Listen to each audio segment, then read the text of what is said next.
Hello everyone, we are here today to discuss how to deconstruct the new PAEA End of Curriculum Blueprint. The PAEA End of Curriculum exam has a multi-dimensional blueprint which includes the content areas circled here. Across the top there are 7 task areas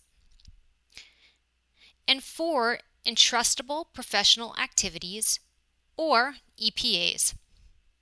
At the bottom of the blueprint, you will see a table that sets target areas for the entire exam. So for setting, we have outpatient, inpatient, emergency department, and perioperative. For life course, we have pediatric, adult, and geriatric. This ensures that the exam is developed to be inclusive of all the types of patients PAs may be called upon to see. Finally, we have incorporated 3 consolidated Bloom's taxonomy levels to demonstrate levels of complexity. EPAs have a close connection with the PA profession, and PAEA believes that EPAs are here to stay, and that PA education should be proactive in considering how best to incorporate them and maximize their value to our students and to the patients they will serve.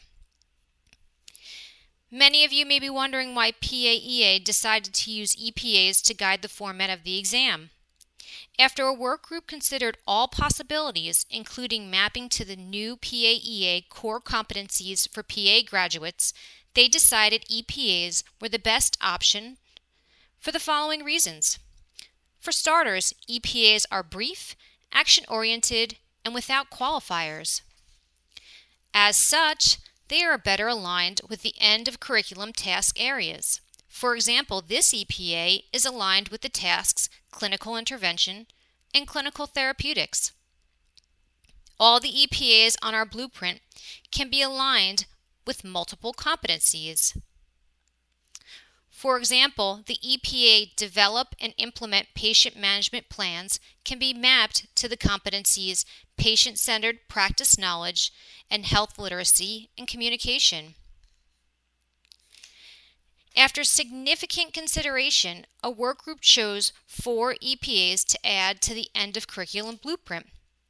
Those 4 EPAs are the ones that can be demonstrated by, first, through the task areas on the blueprint. So for example, the EPA provide preventative health care services and education can be demonstrated in the health maintenance task area. Second, with a multiple choice exam, not all EPAs can be demonstrated in a multiple choice question, and significant thought was given as to which EPAs could be partially demonstrated in a knowledge-based multiple choice exam.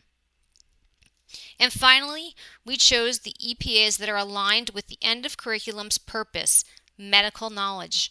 Therefore, as an example, a professionalism EPA will not be found on the end of curriculum exam blueprint. Once again, thank you for listening, and the blueprint and other resources can be found at endofcurriculum.org.